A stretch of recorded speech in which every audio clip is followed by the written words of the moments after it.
The White House demanded Monday that the Chinese government stop the widespread theft of data from American computer networks and agree to acceptable norms of behavior in cyberspace. The demand, made in a speech by President Obama's National Security Advisor, Tom Donilon, was the first public confrontation with China over cyberespionage and came 2 days after its foreign minister, Yang Jiechi, rejected the growing body of evidence that his country's military was involved in cyberattacks on American corporations and some government agencies. The White House, Mr. Donilon said, is seeking 3 things from Beijing: public recognition of the urgency of the problem, a commitment to crack down on hackers in China, and an agreement to take part in a dialogue to establish global standards. Increasingly, U.S. businesses are speaking out about their serious concerns about sophisticated, targeted theft of confidential business information and proprietary technologies through cyber intrusions emanating from China on an unprecedented scale, Mr. Donilon said in a wide-ranging address to the Asia Society in New York. The international community, he added, cannot tolerate such activity from any country. Until now, the White House has steered clear of mentioning China by name when discussing cybercrime, though Mr. Obama and other officials have raised it privately with Chinese counterparts. In his State of the Union address, he said, "We know foreign countries and companies swipe our corporate secrets.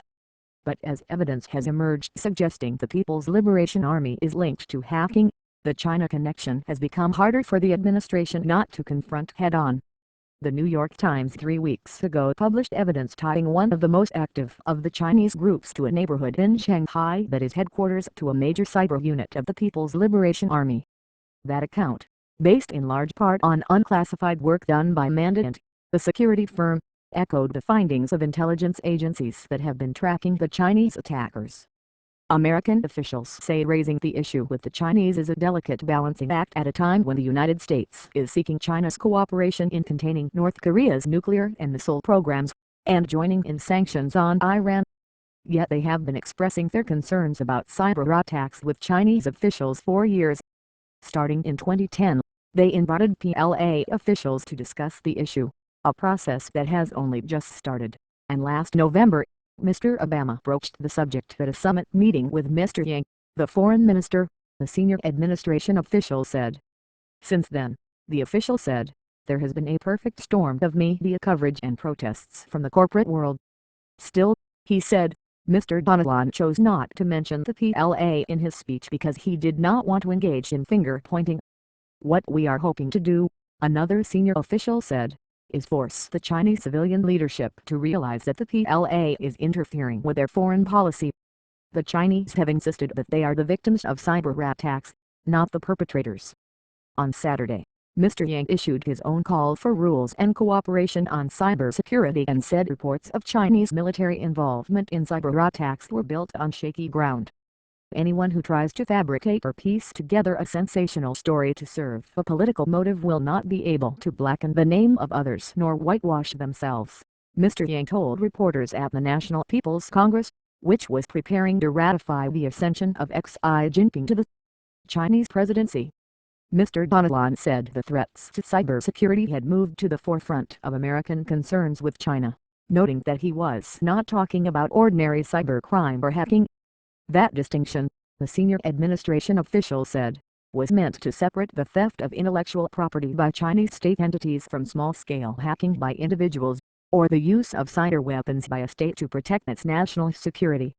But the distinction between cyberattacks aimed at intellectual property theft and those aimed at disabling the military threat is largely made by Western officials devising legal arguments, not one the Chinese have embraced. Even as he emphasized the need for international rules to guide cyber activity, Mr. Donilon made no reference to the billions of dollars the American military and intelligence agencies are spending to develop an arsenal of offensive cyber weapons, to be used against military targets, officials insist, not economic ones. The most famous of these operations was the covert cyber attack mounted by the United States and Israel to disable the centrifuges that Iran uses to enrich uranium at its site in Natanz. In his speech, Mr. Donilon sketched out a vigorous agenda in Asia, insisting that the United States would keep pursuing its strategic pivot to the region, despite cuts in military spending. He announced that the Treasury Department would impose sanctions on a North Korean bank specializing in foreign exchange transactions, ratcheting up the pressure on the North Korean government on the day that Pyongyang announced it would no longer abide by the 1953 armistice that halted the Korean War.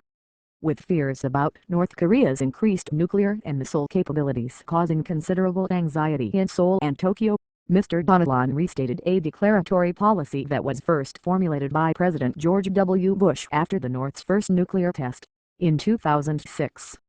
He warned that the United States would reserve the option to retaliate against the North, not just if it used nuclear weapons but if it allowed the transfer of nuclear weapons or nuclear materials to other states or non-state entities.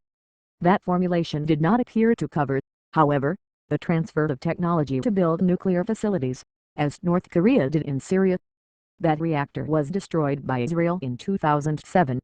It's understandable that the people of South Korea would be concerned about the threat they face from the North, Mr. Donilon said, apparently alluding to talk in the South of building the country's own nuclear arsenal, a move the United States halted decades ago. Mr. Donilon added that the United States had assets in place to ensure that South Korea's defense is provided for,